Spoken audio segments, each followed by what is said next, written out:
Welcome back. And now we're going to be talking on the Anambra State November 2025 gubernatorial elections. We're going to be looking at the update, what is new, what is going on now. And joining us via phone call, we have Alex Ejindu. He's a public affairs analyst. Good morning. How are you doing? We're fine here. Good morning. Yeah, thank you for joining us on the program. You're welcome, my sister. Okay, so tell us what's the update, with the elections? What is going on now in Anambra State? Yes, so within this short period, all the parties have selected their deputy governors or running mates. The three major parties that are contending for the post are Labour Party, APC, and APUGA. Labour Party has Mrs. Okaro as her deputy. APC has Senator Uche Ekunife, while APUGA remains their deputy governor, who will running for the second time with Professor. The name is Dr. Ibezim, running with Professor Soludo. So everybody is calm. They are working very hard to make impact, or rather win the election. All of them, they are working very hard. Okay. And INEC confirmed that about 16 political parties successfully met, the deadline for submission and substitution of candidates for the election. Now, how would you say that, how would you say that affects, the political engagement in Anambra State, or what does it suggest about the political engagement in Anambra at the moment? In Anambra, we have three major parties that are in contention. They are showing seriousness in this contest. The man in YPP is just trying to make little impact, but we have Labour Party, Chief Dr. George Moyola as the governorship candidate. We have Prince Dr. Nicholas Ukachukwu for APC. We have Professor Charles Soludo for APGA. I think three of them are more serious. They are more popular than others, and the people we are looking up to. Okay, and when you mentioned the candidates for these parties, you mentioned just two female candidates for two of the political parties. Now, would you say that is enough progress when it comes to inclusion, of women in politics in Anambra? It's not enough. The women are beginning to come up now, and we are relying so much on them for change. The men have not been doing well. See stories of embezzlement, see stories of intimidation and embarrassment. But we are hoping that women will make impact. We are praying for one day a woman will be governor of the state. And I think we are beginning to believe women more, in as much as women of old have not even, that has positions, have not even done much. We have been hearing stories about somebody, Madek, who was I think petroleum minister or something like that, and she did not do well. We know a lot of them. We had some of them in ministerial positions. I've not seen wonders from them anyway. But whatever the case may, we pray they will be better. So we want to engage them more. If there are opportunities to get them more, I will be delighted to do that. All right, and also we've seen situations where some parties have changed their candidates or their running mates, before the deadline given by INEC. Now, how would you say that affects? What would you say that it says about how they operate and their preparedness for the election? Actually, if they are constantly changing their candidates and their running mates. In politics, you make strategic effort that will win more votes for you. Any other person you put and they may not make the desired impact. Before the last minute, you make necessary change so that you achieve your purpose. Some of them some names may be included temporarily while you are looking for the person that will do the magic. So it's normal in politics. It is normal. Now let's look at INEC and their performance so far. Now, in your opinion, how would you say that INEC, how well has INEC handled things so far when it comes to publishing the list and setting the campaign dates for the election? What's your assessment? INEC has just announced to Anambra that from 8th of July to 17th of July, there will be continuous voter registration exercise. And they will distribute their materials or their machines to 326 registration areas to wards across Anambra State. And that was at the announcement. We hope they will do it properly well. In Nigeria, INEC calls voters apathy. Most people don't come out to vote because they believe, whether right or wrong, that the vote don't count. But people that are like myself, I will always go out there to vote, whether it counts or not.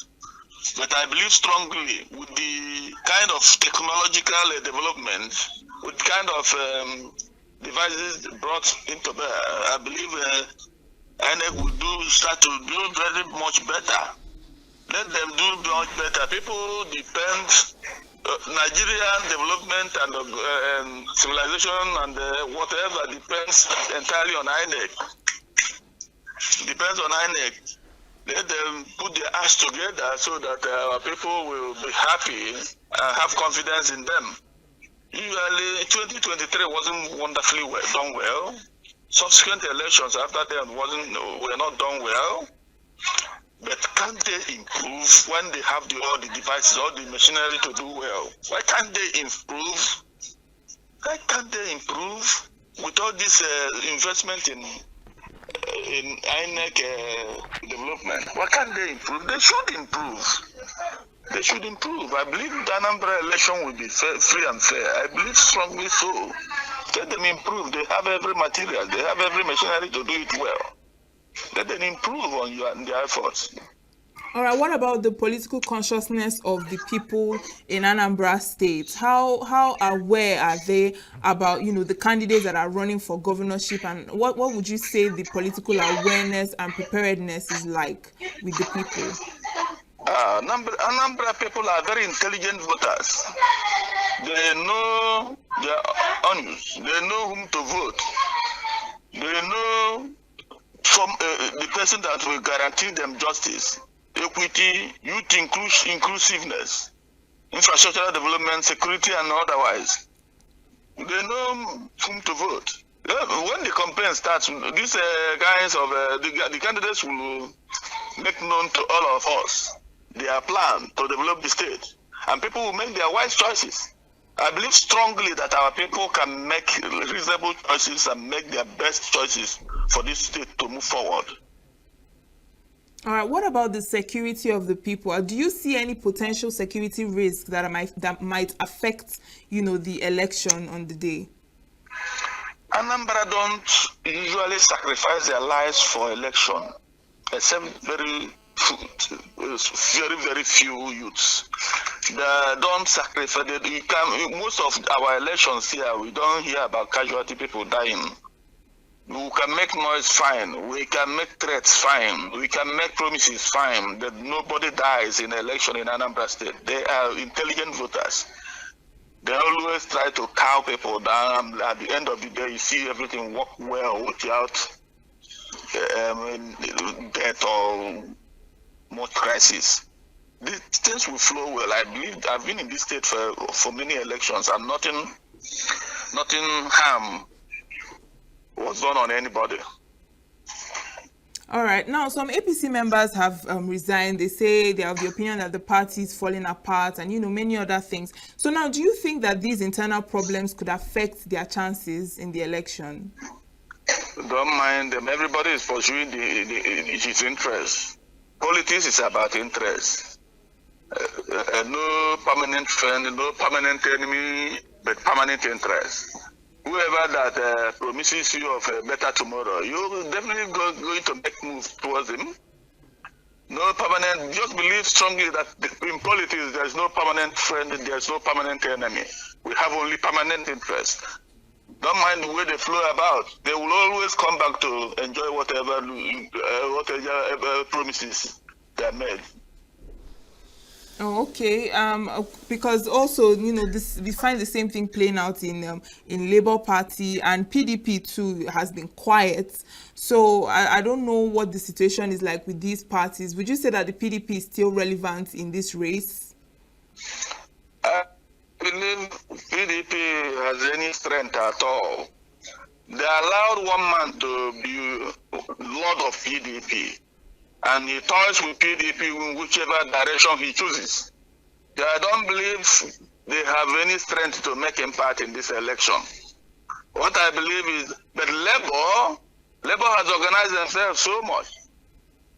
With P2B on board, I believe Labour will shake and make serious impact.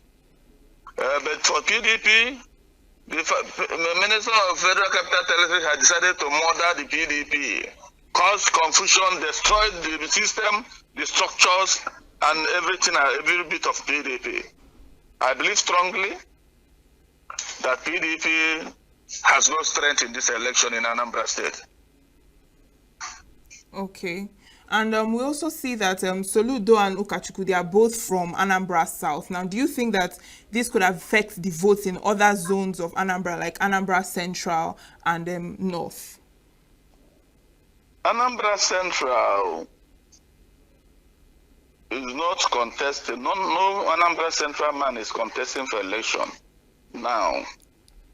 Soludo candidates come from Anambra South. It is their turn to finish the next 4 years.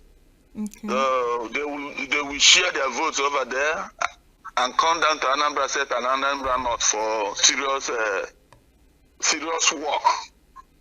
We are very, very beautiful bride now. I'm from Anambra Central. We are very beautiful brides.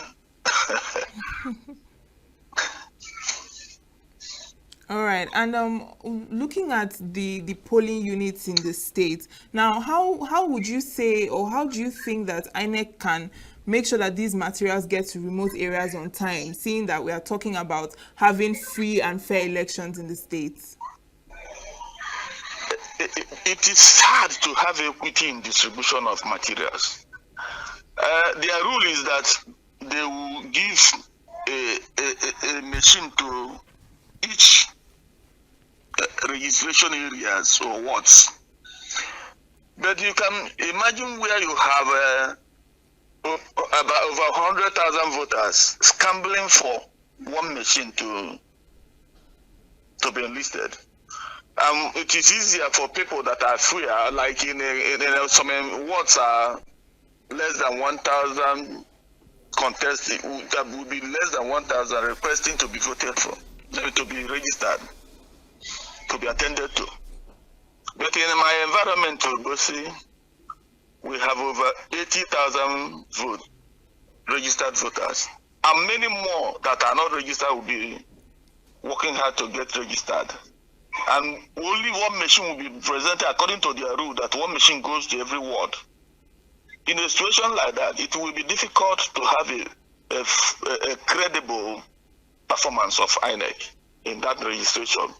Because when many people are contesting, are struggling to get registered, you see there will be problem. Unlike where there are very few, there will be more orderly and things will go easier. So they should make provisions for places where there are a larger number of voters. In Obosi here, we have so many. We are over 200,000 in population, and we are all just one ward. How can you manage the pressure that will be on INEC within these few days to get people registered and attended to? So I suggest there will be a rule to give more materials to people that have more population and fewer materials than people that do not have a lot of population. That's the system, but I don't know their plan anyway.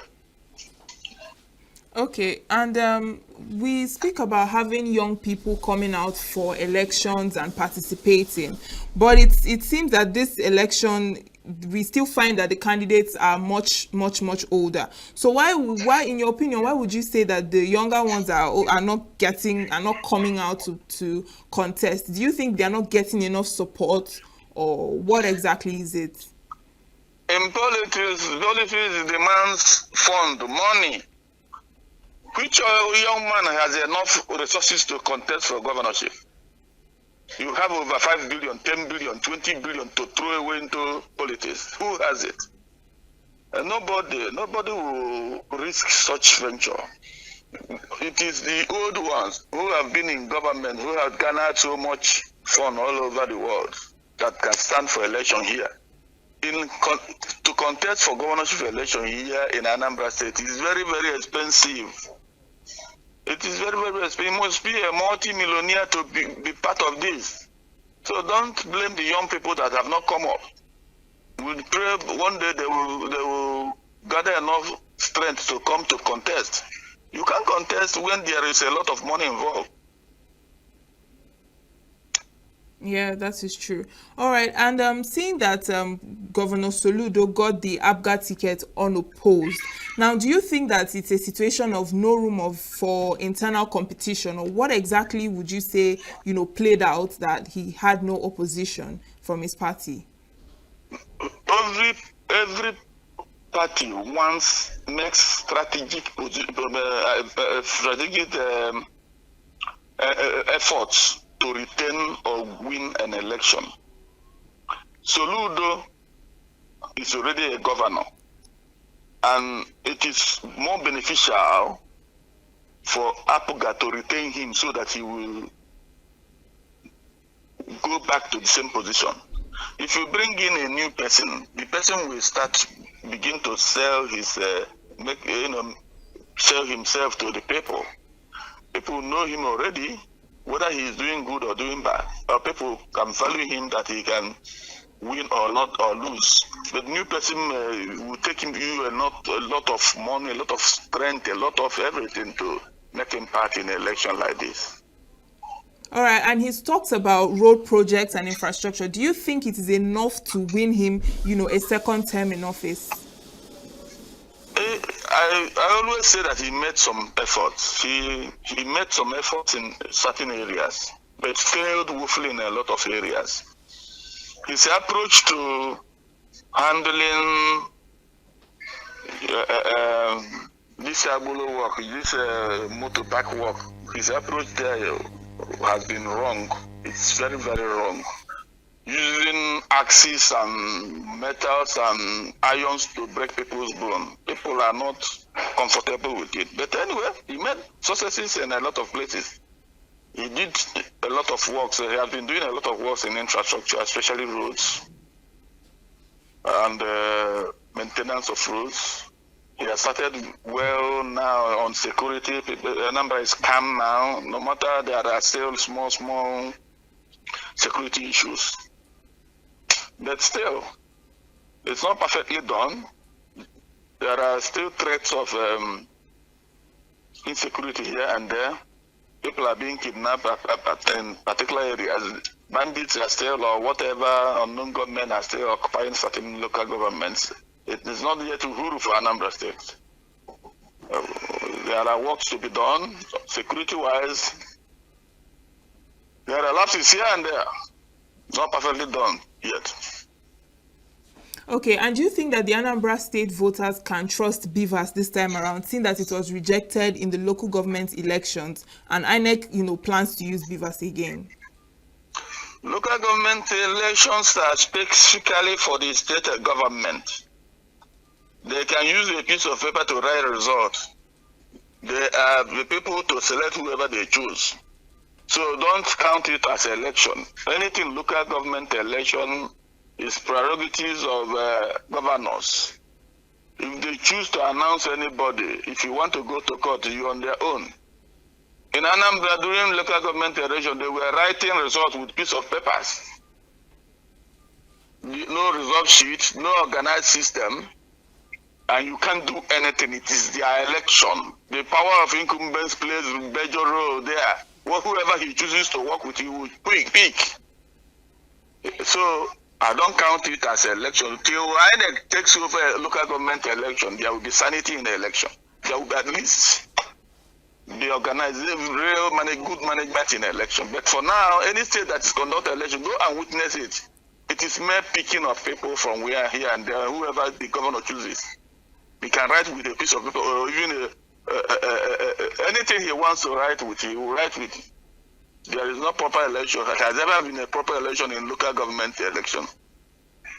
All right, and finally, what can INEC do, or what would you suggest INEC can do to increase confidence or voter confidence in this particular election for the people of Anambra? Then they apply all the machineries they have. They have good materials. They have good technological devices. Let them put it to work now. Why are they using, if it is, what is it called that thing? What IVR machine or whatever? Let them put it to work now. The gadgets are properly made. They can do wonders if you apply them well. Let them stop taking corners, siding in this candidate or the other candidate. Let them allow the popular candidate to win. Do things free and fair. Do things credibly. Do things normally. These things are done well. They travel abroad to see how things are done. Why can't they implement it here? Why can't they replicate it here? We want, a good, to follow good values, good justice, equity. Let things begin to do well. Let them begin to do well in Nigeria. Why can't they replicate what they see abroad here? Stop siding anybody. Let the election be free and fair. If when the results are declared, people will rejoice their choice are made. Well, it's simple. All right. Simple. Thank you so much, Alex Ejindu, for your time and for your update on the Anambra State Guber elections. We'll still keep in touch with you, as we draw closer to the election for more updates. Thank you so much for your time. You're welcome, my sister. Have a nice day. Have a nice day. All right, and this is where we wrap it up on today's Signature Morning on Signature TV. Thank you so much for staying with us from our newspaper headlines up until this moment. I am Uchenna Chimdi Oluoha, and the Signature Morning continues right after now.